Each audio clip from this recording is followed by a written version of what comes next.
Magandang gabi po sa lahat.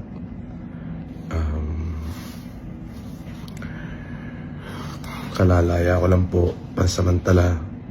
Maraming salamat po dun sa mga taong nagmalasakit at tumulong sa akin. Maraming salamat po dun sa mga taong patuloy pong sumusuporta sa akin. Maraming salamat po sa inyo.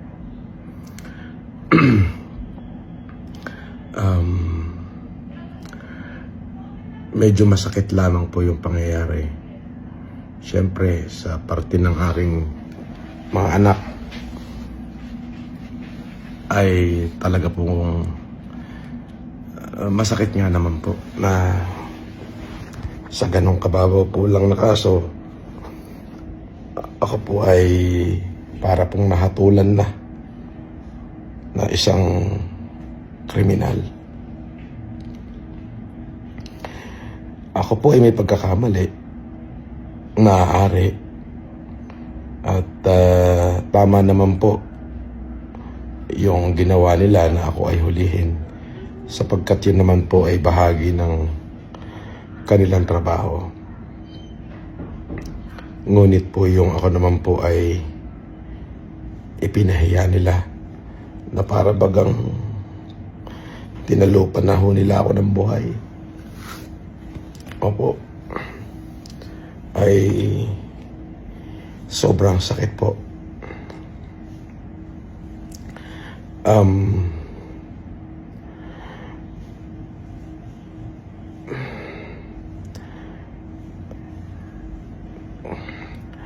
Para ho doon sa mga kapulisan, hindi na po ako magkakaso sa inyo. Pinagpapasa Diyos ko na lang ho. Maaaring kayo po ay sumusunod lamang. At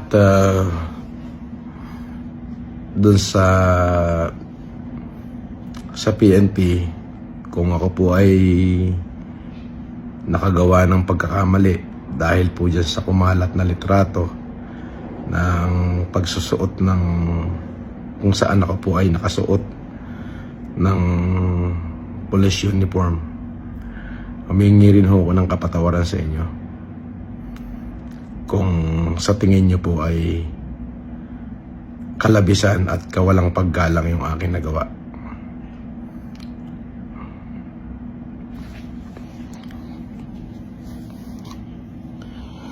At doon po sa mga patuloy na nagmahal sa akin, maraming salamat po.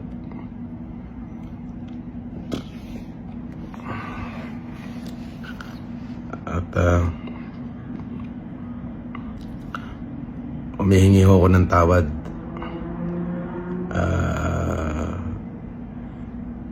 sa mga taong offend ko. Mahirap hong isuko ang karapatan. Yung karapatang mabuhay. Yung karapatang tratuhin tama. Hindi ko siya kayang isuko eh. Salamat din ho dun sa nagsimpatya sa akin. Maraming salamat po. At ulitin ko po,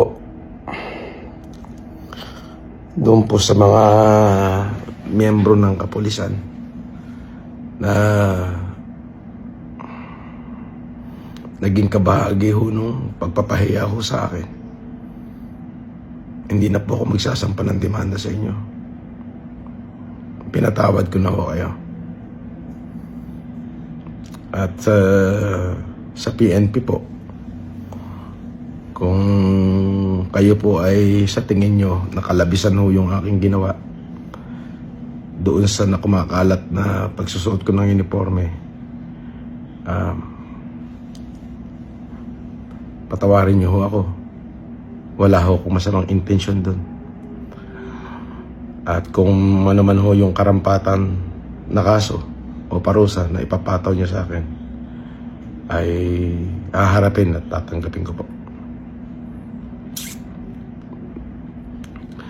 Para sa mga supporter ko, maraming salamat po sa inyo sa pagmamahal ho na pinakita niyo sa akin. Ako muna ho ay magpapahinga muna, talaga hong sobrang napagod po yung aking katawan at hindi ko ho maipaliwanag yung nararamdaman kong kapaguran. Salamat po sa pagmamahal at pagsuporta. Yung patuloy kayong nandyan para sa akin, yun po ay napakalaking bagay. Yun lamang po. At maraming salamat po. Magandang gabi po sa inyo.